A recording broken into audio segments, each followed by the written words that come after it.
हैं वो दुनिया की सबसे स्ट्रिक्ट और सबसे बड़ी जेल है। इस मेगा जेल में 40,000 कैदियों की कैपेसिटी है। यहाँ वो कैदी हैं जिन्हें आप सबसे खतरनाक और अनसेफ इंसान मान सकते हैं। तुमने कितने लोगों की जान ली है? 5, 10, कितने? 50 से ज्यादा। MS-13 और बाकी कई गैंग्स ये जानवर है, ये इंसान नहीं है। ये साइकोपैथ और सोशियोपैथ है। ऐसे लोग जिनसे आप यहाँ मिलने वाले हैं। हम सबसे खतरनाक कैदियों को देखने जा रहे हैं। स्वागत है सी कॉर्ट में, जो कैपेसिटी के हिसाब से दुनिया की सबसे बड़ी जेल है एल सल्वाडोर में। इसे सबसे खतरनाक क्रिमिनल्स को कैद करने के लिए बनाया गया है। जो यहाँ आते हैं वो जिंदा बाहर जाने की उम्मीद नहीं कर सकते। यहाँ से निकलने का कोई रास्ता नहीं है। तुम यहाँ से कैसे बाहर जाओगे? इस छोटे से देश जिसकी आबादी सिर्फ 60 लाख है, उसको इतनी बड़ी जेल क्यों चाहिए? वजह है खतरनाक गैंग्स। तभी पूरे देश पर राज करने वाले इन गैंग्स पर मार्च 2022 से कड़ी कार्रवाई शुरू हुई।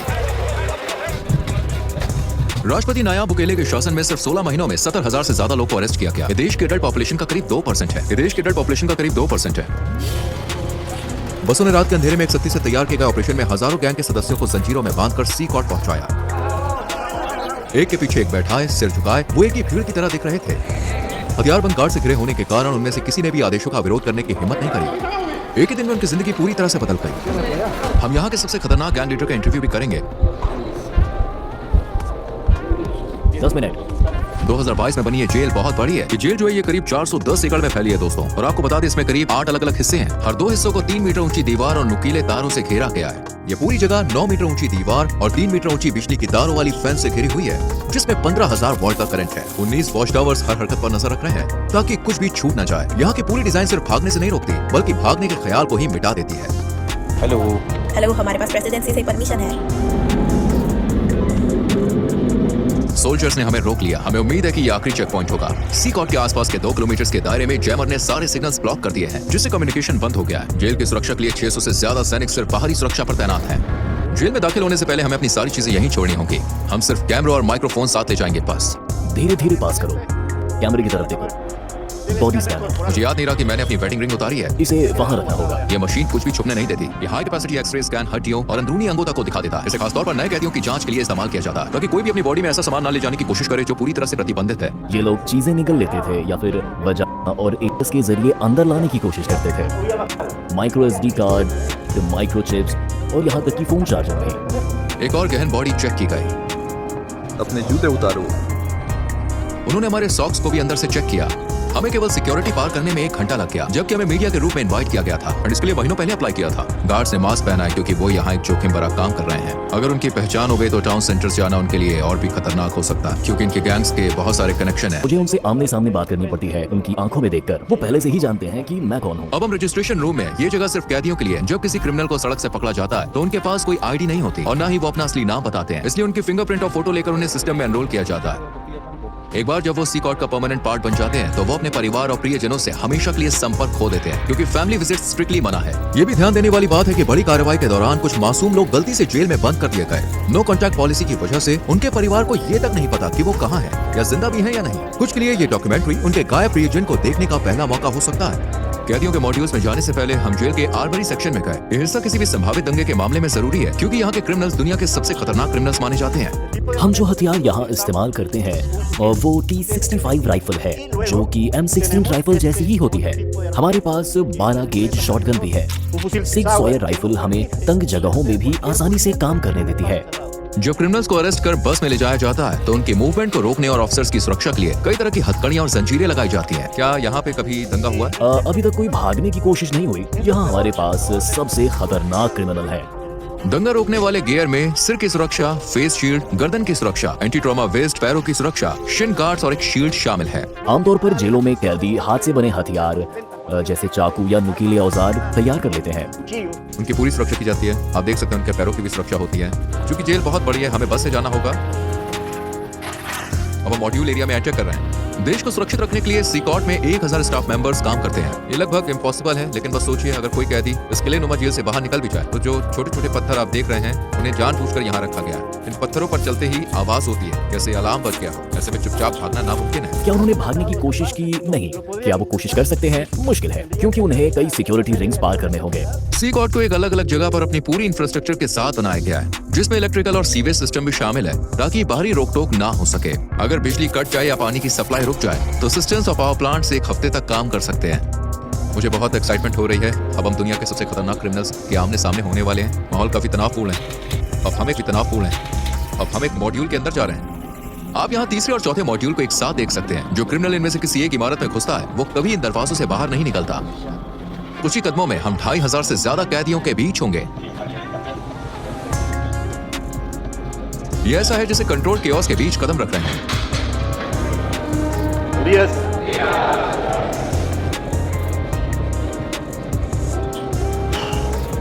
उनकी सारी नजरें मुझ पर हैं। वो मेरे हर कदम को देख रहे हैं। मैं उनकी आंखों से नजरें मिला रहा हूं। यहाँ इतने सारे लोग हैं, मेरे पास शब्द नहीं है। मुझे बहुत बेचैनी महसूस हो रही है। सभी कैदियों ने सफेद शर्ट, शॉर्ट्स और चप्पल पहनी होती है। उनके पास और कोई सामान नहीं होता।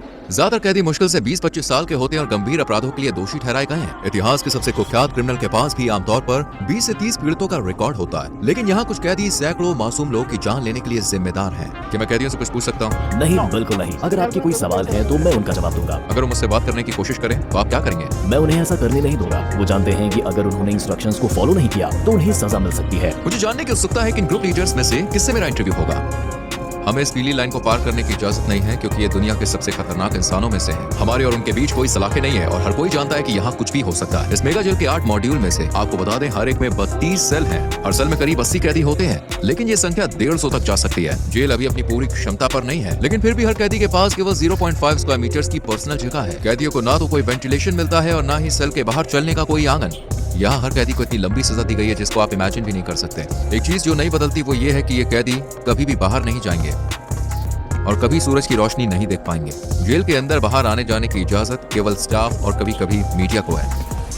ये लोग कभी भी इस बिल्डिंग को नहीं छोड़ेंगे। अगर आप उनके चेहरे को देखें तो उनकी आंखों में खालीपन दिखेगा। इनके पास भविष्य के लिए कोई उम्मीद नहीं है। ये लोग बहुत रोबोटिक लगते हैं। इनकी जिंदगी एकदम बेजान चल रही है। ये खुला कोना इनका टॉयलेट एरिया है।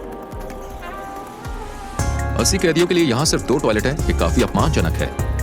इनका पूरा कॉन्फिडेंस और अनुशासन यहाँ तोड़ दिया जाता है। जहाँ ये टॉयलेट करते हैं वहीं पर ये नहाते भी है। खुद को साफ करने के लिए वो प्लास्टिक के डायपर्स और एक ही बेसिन का इस्तेमाल करते हैं। उनकी सेल में पीने के लिए सप्लाई नहीं है, इसलिए उन्हें पीने के पानी के लिए एक नीले बैरल पर निर्भर रहना पड़ता है। जहाँ कैदी सोते हैं वो है मेटल के बंक बेड। न तकिया और न ही गद्दा। हर कैदी को सिर्फ जरूरत भर का सामान मिलता है। एक सफेद चादर, एक यूनिफॉर्म, मोजे, चप्पल और एक तौलिया, बस यही। ये कैदी अपने 4 लेवल वाले बंक बेड पर पूरा दिन बिताते हैं। इन्हें ऐसे ठूस कर रखा गया है जैसे गोदाम में सामान रखा जाता है। स्वच्छता और अनुशासन के लिए कैदियों के बाल हर 2 हफ्ते में जेल स्टाफ द्वारा काटे जाते हैं। लंबे बाल या दाढ़ी सिर्फ गंदे ही नहीं होती, बल्कि इनसे तेज धार वाली चीजें भी छुपाई जा सकती है। चलो देखते हैं। अपनी शर्ट उतारो और यहाँ लाइन में खड़े हो जाओ। अब ये अपनी शर्ट उतार रहे हैं। ये कैदी कभी MS-13 और बोरियो 18 गैंग्स का हिस्सा थे जो एल सल्वाडोर के मोहल्लों पर राज करते थे। इन 2 दुश्मन गैंग्स ने सालों तक लोकल लोगों से पैसे वसूले और उन्हें बहुत तकलीफ दी। यहाँ बोरियो 18 और MS-13 दोनों गैंग्स एक ही सेल में हैं। हाँ बिल्कुल, पूरा मॉड्यूल ऐसा ही है। सभी इसी तरह रहते हैं। बाहर अगर कोई दूसरे के इलाके में जाता है तो उसे बुरी तरह से मारा जाता है, लेकिन यहाँ वो आखिरी सांस तक एक साथ रहते हैं। ये एक दूसरे पर हमला किए बिना कैसे रहते हैं? इन्हें साथ रहना सीखना पड़ता है। यहाँ ये जेल में है, सड़क पर नहीं। ज्यादातर कैदियों के शरीर पर यहाँ तक कि चेहरे पर भी टैटू है जो उनकी गैंग की वफादारी को दिखाते हैं। MS-13 क्लियर टैटू में आमतौर पर शुरुआती अक्षर या नंबर 13 होता है। दूसरे गैंग के मेंबर 18 या 666 जैसे निशान इस्तेमाल करते हैं जो 18 तक जोड़ते हैं और शैतान का प्रतीक माने जाते हैं, या रोमन नंबर्स का इस्तेमाल करते हैं। चेहरे पर गैंग टैटू होना इस बात का साफ संकेत है कि वो संगठन के सबसे बेरहम और बड़े मेंबर्स में से एक है। सड़क पर ऐसे व्यक्ति से टकराना मौत को सामने देखने जैसा है। मकड़ी के जाल का टैटू रिप्रेजेंट करता है कि व्यक्ति न्याय व्यवस्था के जाल में फंसा है और लंबी जेल की सजा काट रहा है। शैतान के सींग वाला टैटू अंधेरे का प्रतीक है जो इन लोगों के शैतान की पूजा करने को दर्शाता है। कुछ तो यहाँ तक दावा करते हैं कि उन्होंने अपने काम शैतान के आदेश पर किए हैं। आंसू की बूंद वाला ये टैटू दर्शाता है कि उस व्यक्ति ने किसी की जान ली है। अगर 3 आंसू है तो इसका मतलब है कि उन्होंने इतने लोगों की जान ली है कि उनको अब इस चीज की गिनती भी याद नहीं है।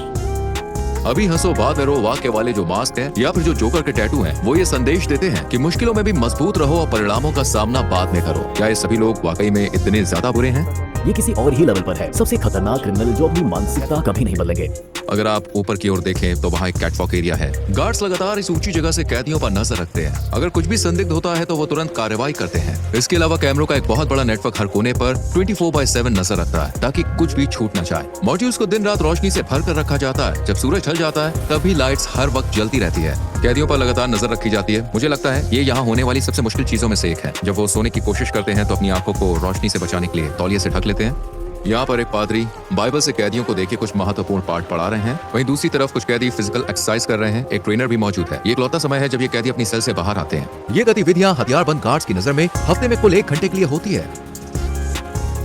इस तरह की एक्टिविटी प्रति सप्ताह टोटल 1 घंटे के लिए होती है। बाकी पूरा समय अपनी सेल में बंद रहते हैं। ये एक रोटेटिंग शेड्यूल है। जगह की कमी के कारण सभी कैदी एक ही दिन बाहर नहीं आ सकते। यदि कैदी सेल के बाहर होते हैं तो ऐसे में क्या कभी कोई बड़ा हंगामा हुआ है? अब तक कुछ नहीं हुआ। जब भी हमारा कैमरा किसी सेल पर फोकस करता है तो अक्सर हम किसी कैदी को चुपचाप कुछ शब्द बोलते हुए देखते हैं। जेल की सलाखों के पीछे भी गैंग के मेंबर बाहर ऑर्डर्स भेजने की कोशिश करते हैं। एक कैदी ऐसा ही कर रहा था। उसका मैसेज ब्लॉक करने के लिए सेंसर कर दिया। ये गैंग सभी भी काफी ताकत रखते हैं। अफवाह है कि ये मासूम लोगों को निशाना बनाकर बदला लेने का प्लान बना रहे हैं। इसके जवाब में अधिकारियों ने चेतावनी दी है कि वे कैदियों पर और सख्त कदम उठाएंगे।